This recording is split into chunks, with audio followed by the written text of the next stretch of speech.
بسم اللہ الرحمن الرحیم۔ السلام علیکم۔ امریکہ خود تو تائیوان میں آگ لگا کر وہاں سے بھاگ گیا، لیکن اب اس کی قیمت تائیوان کو چکانا پڑ رہی ہے۔ ایون میں سمجھتا ہوں کہ تائیوان کا امریکہ کی نسبت زیادہ بڑا قصور ہے، جس نے خود باقاعدہ امریکی پارلیمنٹ کے اسپیکر نینسی پیلوسی کو اپنے ملک کا دورہ کرنے کی دعوت دی۔ لہٰذا اب جو چائنا کی جانب سے تائیوان کے خلاف اسٹرانگ ری ایکشن آ رہا ہے، it was not surprising for me,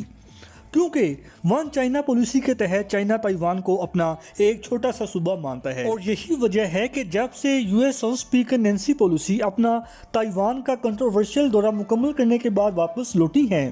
تب سے چائنا نے تائیوان کے سمندری راستوں پر متعدد بلاسٹک میزائل داغے ہیں۔ اس کے علاوہ چائنیز فائٹر جیٹس نے تائیوان کی ایئر اسپیس یوز کرتے ہوئے اس کی اسٹریٹ کے قریب زبردست گولہ باری کی ہے، اور گزشتہ ایک دو دنوں سے، مطلب جب سے نینسی پیلوسی اپنا تائیوان کا دورہ مکمل کرنے کے بعد واپس روانہ ہوئی ہیں، تب سے بالخصوص تائیوان اور چائنا کے درمیان شدید حالات کشیدہ ہیں،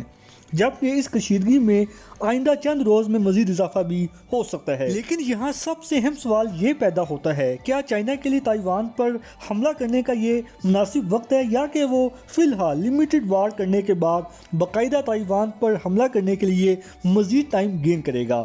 ہر کوئی ان سوالوں کا جواب جاننا چاہتا ہے۔ میری ذاتی رائے میں چائنا اس وقت کسی بھی ملک کے ساتھ ڈائریکٹ کنفرنٹریشن کا متحمل نہیں ہو سکتا، وہ بھی ایسے وقت میں جب اس کا مقابلہ سو کالڈ سپر پاور ملک یعنی امریکہ کے ساتھ ہو،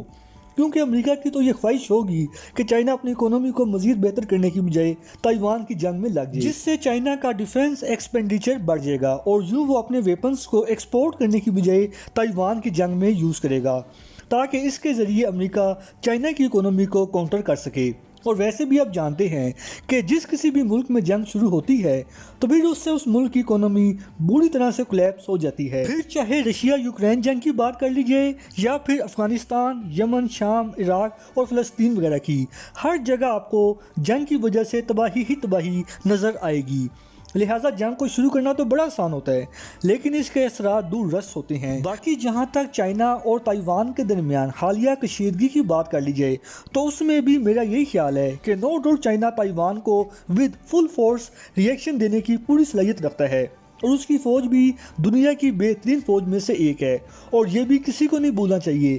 کہ یہ چائنا کی فوج تھی جس نے ماضی میں بھارت میں گھس کر اس کے ناجائز قبضوں سے اپنے علاقوں کو آزاد کروایا تھا، حتیٰ کہ انڈیا کی فوج اور اس کا ڈیفنس ایکسپینڈیچر تائیوان کی نسبت کئی گنا زیادہ ہے۔ لہٰذا جب چائنا نے بھارت کو نہیں چھوڑا تو تائیوان کی اس کے نزدیک کیا حیثیت ہو سکتی ہے؟ لیکن اصل ایشو اس وقت ٹائمنگ کا ہے، کیونکہ ان حالات میں جب چائنا کی اکانومی پہلے ہی عالمی وبا کی وجہ سے بری طرح سے متاثر ہو چکی ہو، ایسے میں اگر چائنا تائیوان پر حملہ بھی کر دیتا ہے تو یہ چائنا کے لیے چیلنج سے کم بالکل بھی نہیں ہوگا، بلکہ امریکہ کی خود بھی یہ خواہش ہو سکتی ہے کہ وہ چائنا کو بھی روس کی طرح پرووک کر کے تائیوان کی جنگ میں لگا دے، جس سے وہ چائنا کی گروئنگ اکانومی کو کاؤنٹر کر سکے۔ لیکن امریکہ شاید یہ بھول گیا ہے کہ چائنا روس کی طرح اتنا جذباتی نہیں ہے کہ جس کو آپ پرووک کریں گے تو وہ ایک دم کسی ملک کے خلاف جنگ شروع کر دے گا، اور اگر چائنا نے ایسا کرنا ہی ہوتا تو وہ نینسی پیلوسی کو تائیوان میں لینڈ ہی نہ کرنے دیتا، بلکہ چائنا ہمیشہ پراپر ٹائمنگ کا ویٹ کرتا ہے، اور جب اس کے لیے حالات سازگار ہو جاتے ہیں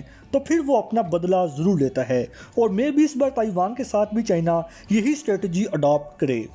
فی الحال اس وقت کے لیے اتنا ہی، ملتے ہیں انشاءاللہ اگلی ویڈیو میں، تب تک کے لیے اجازت۔ اللہ پاک ہم سب کا حامی و ناصر ہو۔ پاکستان زندہ باد۔